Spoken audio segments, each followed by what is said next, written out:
Hi, I'm Jay. Why all the hate to Ready Player 2, the sequel to the blockbuster Ready Player 1, published in 2011, went on to be directed by 80s wonderkin Steven Spielberg into a big successful, not much loved movie. Why so much hate? Let's get into that. Ready Player Two has, let's just go from the beginning. Both Ready Player One and Ready Player Two are junk. They are light pop sci-fi fiction set in a kind of a dystopian future where everyone goes on into virtual reality to get away from the troubles of the world. Totally unlike today. It is dominated all through the imagination of the now deceased James Halliday, who grew up in the 80s and was obsessed with 80s pop culture. And he, in the first book, uses all that pop culture obsession to set kind of a treasure hunt for the people on his system, the Oasis, and whoever can find all the treasures and yada yada yada wins the company, wins Oasis, wins all his wealth and power and prestige. And so Wade Watts and his compadres, most significantly probably his girlfriend Samantha, who the woman who becomes his girlfriend Samantha, they win the day. He, and they inherit the keys to the kingdom by the end of the first book. Spoilers for the first book. There's a happy ending in that first book. There's a hero, and that hero wins it all, including the girl at the end. So, and I would say that both of these books are about the same. They have the same characters. They have exactly the same plot. There's yet another treasure hunt quest fetch plot that they have to find. The last one, it was keys. This one, it's shards. They have to find these shards to win. And in this case, the stakes have revved up a little bit, because instead of simply losing control of Oasis to another evil corporation who wants to put ads on it, my God, in this one, new technology has been left behind as sort of a poison poison pill by James Halliday. This, which is, if you've seen the movie Strange Days, is this idea that you can plug in and you've got complete experiential, instead of just having VR goggles or VR suit haptic kind of pressure, like, the little pressure things kind of telling you when you're touching something. In this case, it's actual sensory. You can feel everything. You can experience. People can record experiences, and then you can experience those experiences. In this book, except of course, it can get locked down. Oh no, is something going to happen there? Yes, so millions of people are trapped into the system, and there is crucially a time limit of how long you can be in before your brain starts melting and stuff like that. So the stakes are a bit higher.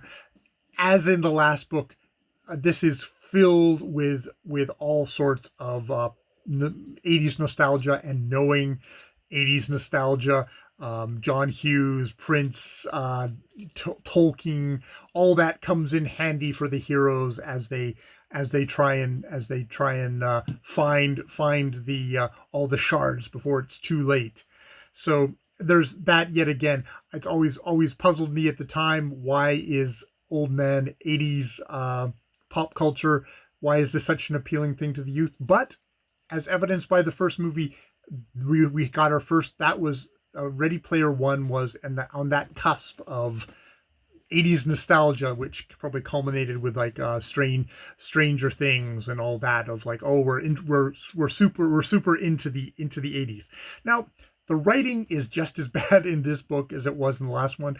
I mean, it is now, and I say bad, but it's super lightweight. It's super um clunky. but it's written in a bestseller vernacular where you can read this and there are absolutely no impediments unless you like you're writing a little bit more interesting.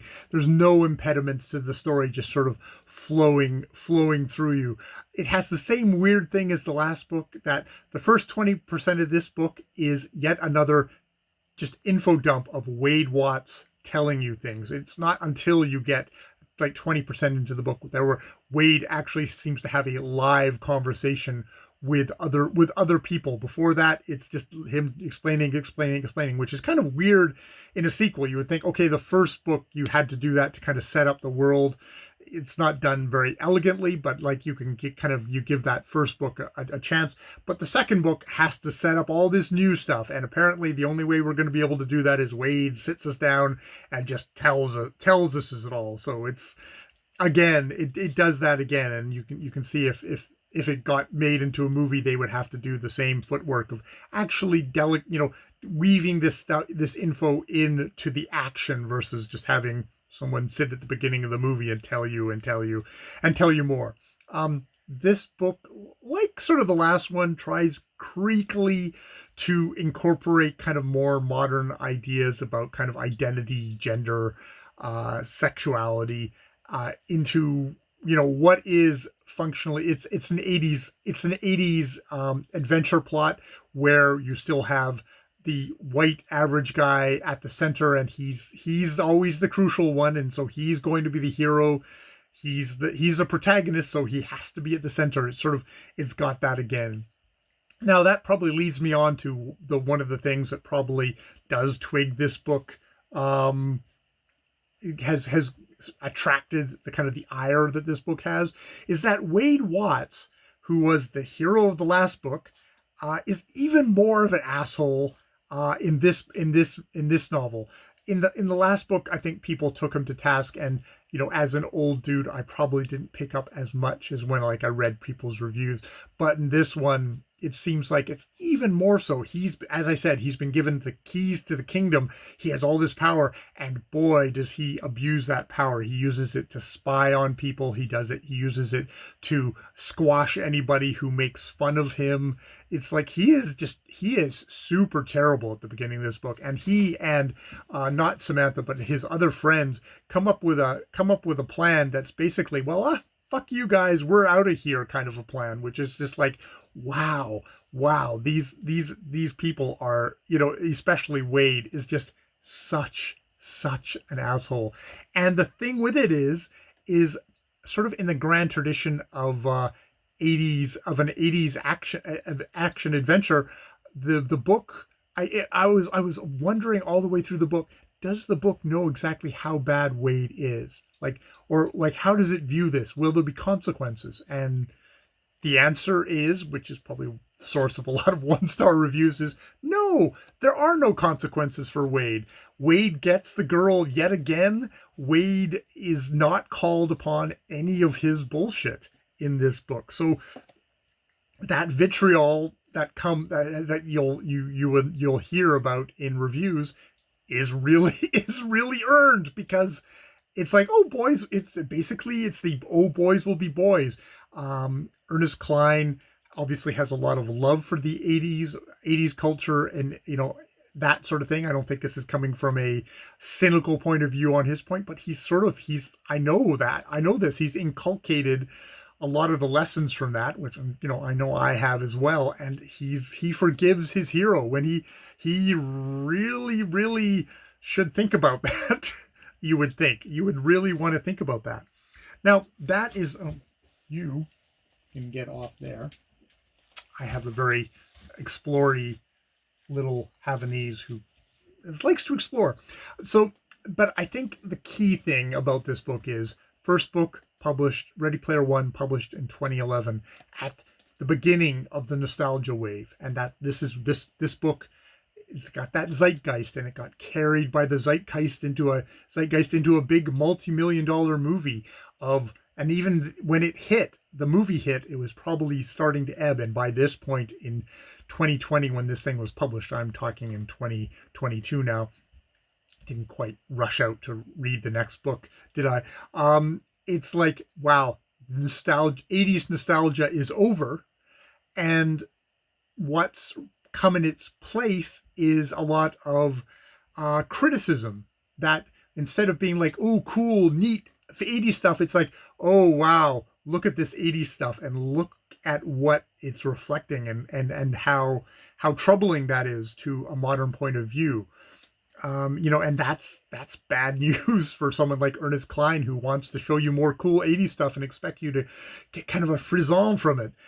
But the thing is his audience has matured, or maybe the culture has in general matured. We went through the ooh cool 80s stuff to, hey, let's examine this 80s stuff and try and, and in a lot of cases find stuff that's like the heroes of the past are like, wow, that's treating people, treating women, treating a lot, anyone of who's not a white straight guy really crappily. And I mean, it's judging, it's looking at the past critically. It's judging it, and sometimes it's like, it's really harsh, and maybe sometimes you feel like it's maybe a little closed-minded, but it's also kind of a healthy step of an audience kind of forming like, okay, well, what are we going to be? And it's a growing up thing of like, what are we going to be? Or as somebody who's who was a teenager in the 80s, it's like, oh, looking back at that and examining, it's like, oh, I just took all this in, and it's like, how much of this should I kind of re-examine now, and not just say, oh, cool, Animal House as example, and think, wow, that had statutory rape, that has a whole lot of terrible things in it, that at the time I thought, oh, it's cool guys having fun, and it's like, no, you're that's cool guys perpetrating sexual assaults and a lot of other really negative stuff. So it's like, this is a healthy growing up for myself. I'm not going to just pat little YA audience on the head. This is also myself looking at stuff like this and thinking, what?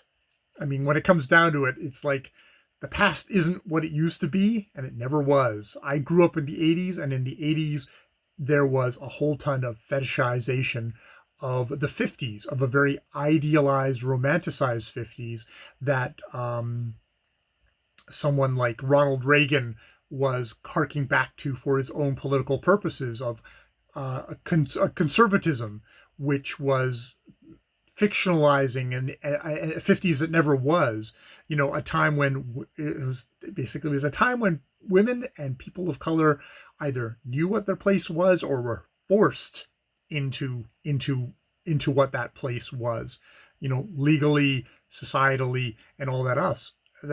And somebody who grew up in the 80s, which had a very much its own kind of conformity that way, and I did not enjoy that.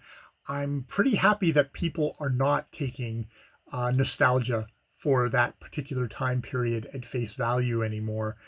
Um, you know, I know that they're trying to kind of that, Ernest Cline, not surprisingly, and I think the fellow Ty Sheridan who played Wade Watts in the movie are eager to go forward with a Ready Player Two. I get to star in a movie. I get paid for a big movie. I would really be surprised if that will actually get off the ground, and if it did, it would be in no way the kind of the size of something like Ready Player One, because I just don't think, I think that moment has passed, and I think that explains why there's such a difference between these two books in the response, because I think quality wise they're very similar. They're very similar, except maybe that just Wade seems seems even more terrible in this one. But that may I would have to go back and re-listen to Ready Player One again to see if it was as awful as Ready Player Two. I think the part that probably saved Ready Player One to me is because in Ready Player One, Wade is the underdog. He is the poor kid who very fat phobically gets into shape and becomes lean, trim Ty Sheridan, so he can get the girl. But it's like it's an underdog story, whereas this one, it's very much Wade starts off this book as an overdog and as a complete asshole, a complete somebody with way too much power who abuses their power and never gets called up on it. So that's the only thing I could say. The caveat I would say of, yeah, I can see why, even if you didn't have, even if there isn't all this other stuff there, Wade, oh Wade. But yeah, it's an interesting snapshot of different moments in time and how we can react to stories differently because of that time. You know, it's not just there's the text, and then there's what's outside of the text and what we bring to it ourselves. And yeah, yeah. All right, I will leave it there. That has been my little discussion on Rdy Plyr Tw. Just what you need, a aged millennial talking about some pop culture. All right, I will leave it there. I've been Jay. More videos later.